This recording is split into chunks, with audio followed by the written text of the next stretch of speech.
Hey guys, this is Natalie, Eve, and Kyra. We are the IB Pie, and we will be doing a video about, a channel trying to help guide you guys through what the IB is, what you need to know to be successful, and to even know what's going on.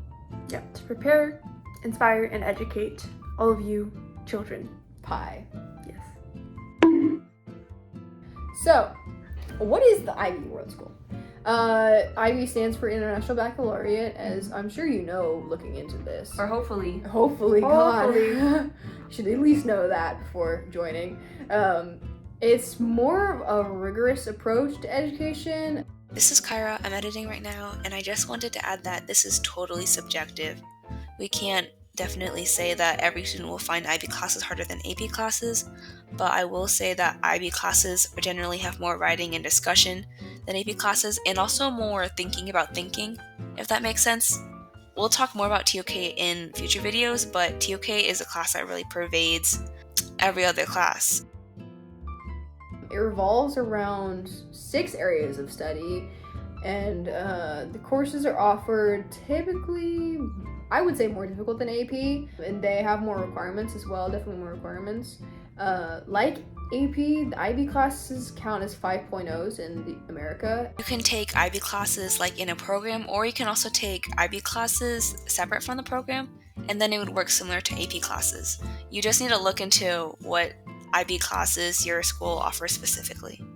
So you're expected to take one class out of 6 groups or areas of study, and those are studies in language and literature, language acquisition, individuals and societies, sciences, mathematics, and the arts. And you can also take one class from the groups 1 to 5, and then an additional class from those groups as a substitute for your group 6 class in case you don't like art or something. And so, to go into more detail about the groups, so your group 1 classes, which encompass language and literature.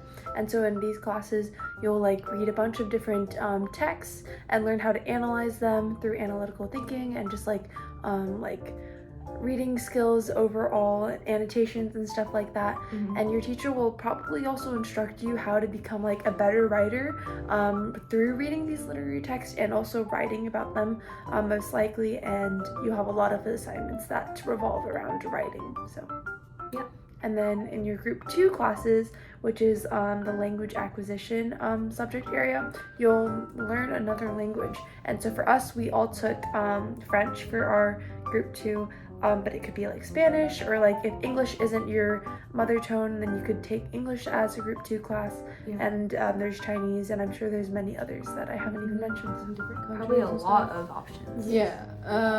Now in group 3, these classes, it's called Individuals and Societies. You can take business management, economics, geography, global politics, history, information technology in a global society, philosophy, psychology, social and cultural anthropology, and world religions. There's a lot. It's a lot, but it's mostly kind of a social studies kind of group. Yeah, your school will probably not offer all of them, just like PESH, we don't offer all of those. But the most common classes are history and economics that will be offered. Right. So in your group 4 classes, you will have science. So that's bio, chem, physics, and IBS, environmental science. And the newest addition to this group is comp sci, which I didn't know was in this group. You can also take design technology, sports. Wait, what? Design technology and sports. Wait, how did this happen? Is it one class? I don't think so. Okay, what's sports? So maybe it's sports exercise Yeah. development. Oh, look, this is the whole class. And Okay, sports sports exercise. Okay, I'm here for that. Because I was like, Oh, wait, Okay. should I just say it? Yeah. You can also take design technology and another class called sports, exercise, and health science. But those last 2 aren't offered at PESH. Unfortunately. Yeah. And then for group 5, that's math. And the IB offers only 2 different classes for this: analysis and approaches, and applications and interpretations. And even though analysis is at a higher level of math, it covers mainly calculus-based concepts. It is not necessarily better, depending on what level you are at math and what career you want to pursue in the future. Yeah, and your major and stuff and what the prerequisites might be. Yeah. And then finally, group 6 is arts. So that consists of dance, music, film, theater, and visual arts. We'll have videos about the most popular classes offered for each group posted later, so stay tuned. for that. And next we have like HL and SL. Now, typically, your curriculum and the IB curriculum will consist of 3 HL classes, which are 2 years long each, and it stands for higher level HL, and 3 SL classes, standard level, which are 1 year long. Now, some people choose to take 4 HL and 2 SL classes, but it's uncommon and it's pretty difficult. It's a lot, and you have to make sure you are prepared for that before you do that. And HL will go further into depth over the course of the 2 years compared to SL. So choose your HL classes wisely. Yeah, make sure it's something that you enjoy. They're important to add, like, their points add up for your diploma program. They need more than the SL. Oh, also, universities in America, at least to my knowledge, more commonly take HL credits compared to SL credits. In international schools too. I've looked into international schools and they focus on the HL credits. So yeah. Consider that. Yep. All right, so then in each of these classes, IB classes, you'll have something called the IA, or internal assessment. For language courses, you're gonna have an IOA, which is an internal oral assessment, instead of an IA. And so basically, it's like where you have to like talk in that language, and like for each language, it's probably gonna be different, and the requirements are gonna be a little like unique to each language, probably. But there's also going to be some similarities. We're going to talk about that in more detail when we talk about the language courses. And so the general gist is that in every IB class, you're going to have an assessment, whether it be an IA or an IOA. And so for non-language classes, you're going to be writing an IA, which is like kind of a report over a subject of your choosing, as long as it relates back to the curriculum of the course. And there's like certain specific requirements that each course will have, and then you'll have to follow them. And it's an internal assessment, which means like it's completed during class time or like outside of class. It's not like an exam that's supervised or anything. Besides classes, there's the DP Diploma Program Core, which includes your extended essay, Theory of Knowledge TOK, and CAS, or Creativity, or CAS, which stands for Creativity, Activity, and Service. Okay. So anyways, to break that down into more simple terms, the extended essay is an independent research paper, and it's written during your junior and senior years. The maximum word limit is 4,000 words, which is what you're aiming for when you're writing this essay. And although it may seem intimidating, it's actually not that bad. Although we should say that it's not really a research paper, in that you're doing some research, but it's really more about evaluating and analyzing your research to come to and defend a conclusion. So it really emphasizes critical thinking, probably most overall.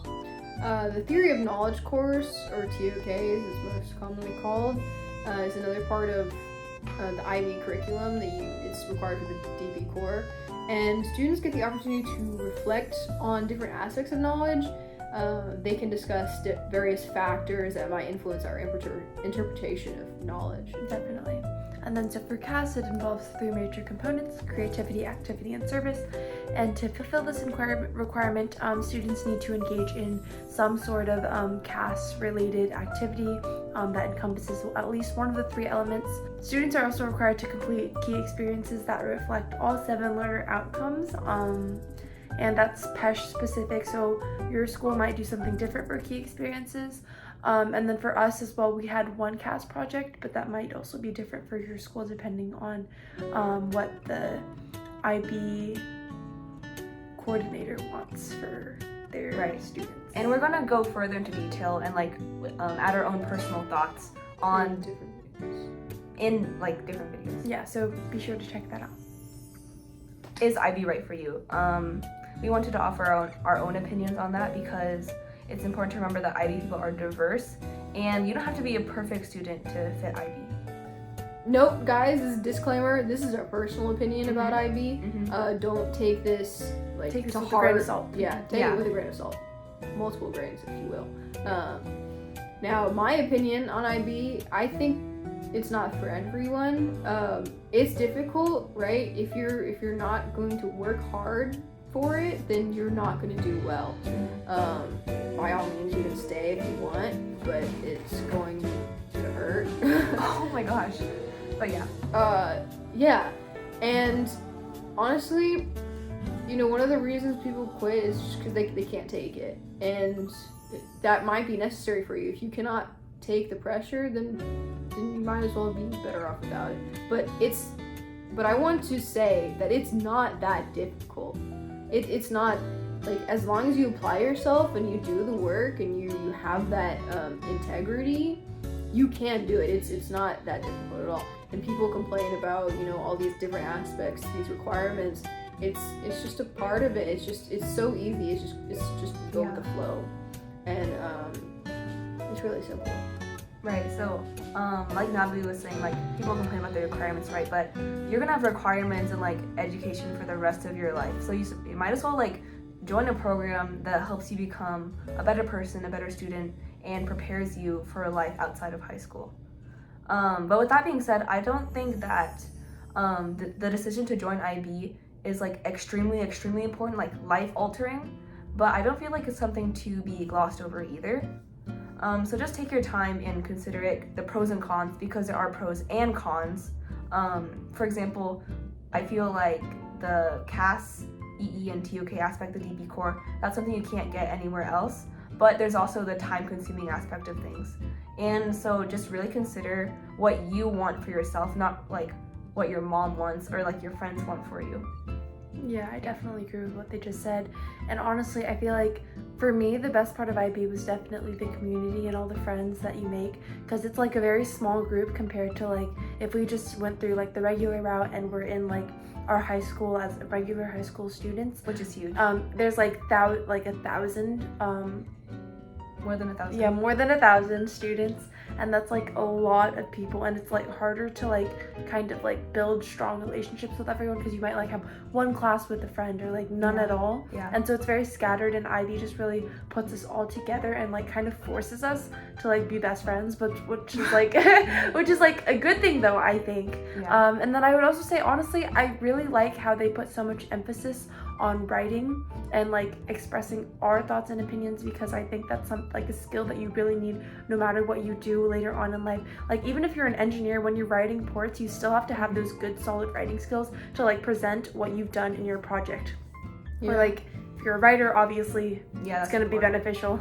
And then, or if you're like a doctor, there's still like maybe if you want to do research later on, those writing skills are, and those research skills too, and those critical thinking skills. Yeah, exactly. Yeah. Everything that comes with IB prepares you for life in general, or even college.